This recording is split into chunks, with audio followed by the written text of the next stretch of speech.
you had pride, you had purpose, and you had progress. Now, those of us that know a little bit about the history of Chatham and the role it's played in Chicago, we understand that the identities and the aspirations of the people that live here, they're definitely unique. But most importantly, they're non-negotiable. They're part of the legacy our founders have left us with. It's with the same pride I'd like to thank Mr. Mitchell Smith and the Whitney Young Library staff for giving me the opportunity or the privilege to speak here today. It's always an honor to be invited to speak at any event, but this one definitely holds special significance. It's special to me because in 1973 it was Chatham residents that picketed and protested to have this library built instead of a gas station. They marched to prevent a gas station from going on this street. Today we have methadone clinics and alternative schools popping up without even the consent of the aldermen. But 40 years ago, if you'd have tried to put a gas station on this street without the consent of a community group, they would have marched and took to the streets. And these were regular people, by the way. I don't want you to think they're all activists. These people had their own family issues. These people had their own bills to pay, and they had their own problems to overcome. But they still were able to unite together, take time out of their lives to take a stand for something that was important. They were able to think beyond their own needs, which is hard to do these days, for a greater good in the future of Chatham. They thought about the future. This library has a 40-year history of hosting meetings for block club associations, community groups, and security patrol teams. As a testament to our rich past, the library was named after Whitney Young, who was the executive director of the National Urban League. This man was responsible for creating thousands of jobs for African Americans. Whitney Young, he took part in all the major civil rights demonstrations, including the March on Washington in August of 1963. This is a great person. So to be speaking at Whitney Young Library on Dr. Martin Luther King Drive, that's an honor to me. Whitney Young Library is only one of the landmarks that represent the attitudes of the people in this environment. Initially, it was called Mud Lake. Chatham was all swampland, and it was used primarily for duck hunting. However, three neighborhoods comprised the swampland. You had Avalon Highlands, which were named the Highlands by developers because they wanted to convince potential buyers that this place was anything but a swampland. So they called it the Avalon Highlands in the mid-1800s, early 1900s. You had Dauphine Park, which was named after a French duchess, and you had Chatham Fields. All of this is what is comprised into Chatham today. Illinois Central Railroad, which is currently called Metra, and also U.S. Steel, they provided the jobs in the early 1900s. Usually the jobs went to immigrants because they worked for low pay. So you had these hardworking European immigrants and Italian stonemasons that really were Chatham's first residents. Now, it was more than just the people, though. It was the standards put in place at the time that became the hallmark of our community. In 1914, strict zoning codes and property guidelines were enforced all throughout Chatham. You couldn't litter. You had to cut your yard. You couldn't put a methadone clinic within blocks of a school.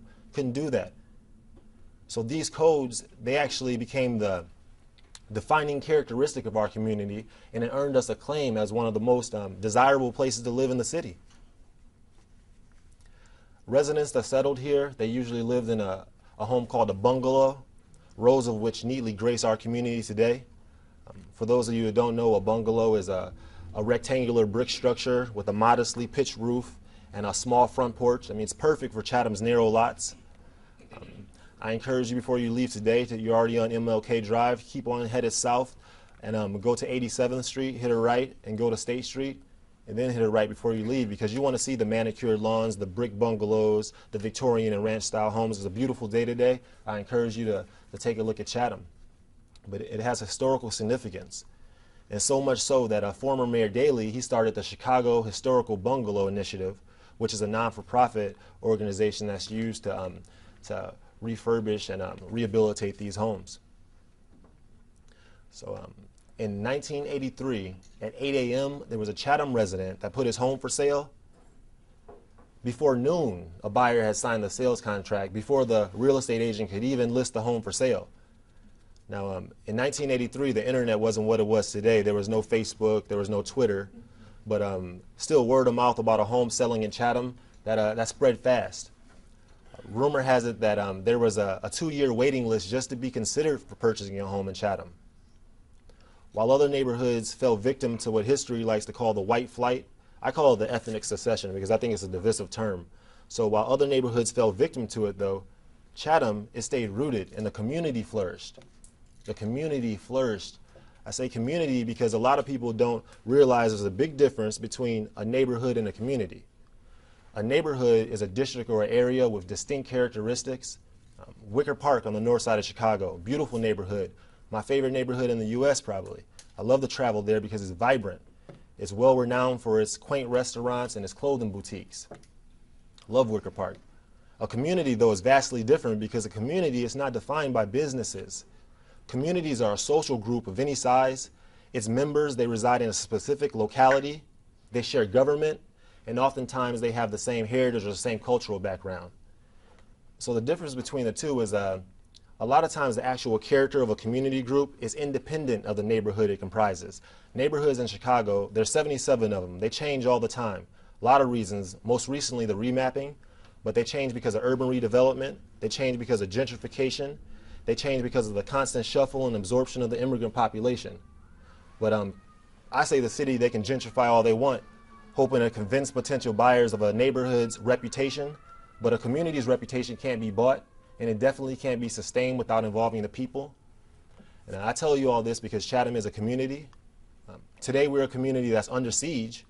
If you see the news and you read the newspapers, we're under siege, but we're still a community. Our reputation is fighting to be preserved, and that Chatham pride I was talking about is in dire need of revival. But I have hope it can be done. I definitely have hope because I have faith in the leadership in the 6th Ward, starting with the president of the Greater Chatham Alliance, Roosevelt Vano, also Alderman Roderick Sawyer and his staff, Brian Sleet, and also the mayor, Rahm Emanuel. I have faith in the leadership in Chicago. I'm a proud member of the Greater Chatham Alliance, which is a community organization that's dedicated to the betterment of this community. We're a passionate group of people that are dedicated to keeping neighbors informed about what's going on. And I'd just like to say I want to thank you guys for coming today, and I wanted you to know that that my book, The Torch of Decency, I wrote it out of a genuine concern I have for the community I live in. Regardless of what community you live in, I invite you to see how my book offers ways that will improve your understanding of what a community is. It'll improve your understanding of how we can maintain our liberties and our free institutions. And finally, I'm raising money for the Greater Chatham Alliance community organization. So I don't want to beg, but I urge you to take a look at the package I put on the table and check out my book. It's available at rolemodelmovement.com. It's also available on Amazon and anywhere else you can purchase books online. So I thank you for your time. I thank you for allowing me your ears. And I definitely charge you to take a look at my website, rolemodelmovement.com, and see how you can help our community, Chatham. Thank you.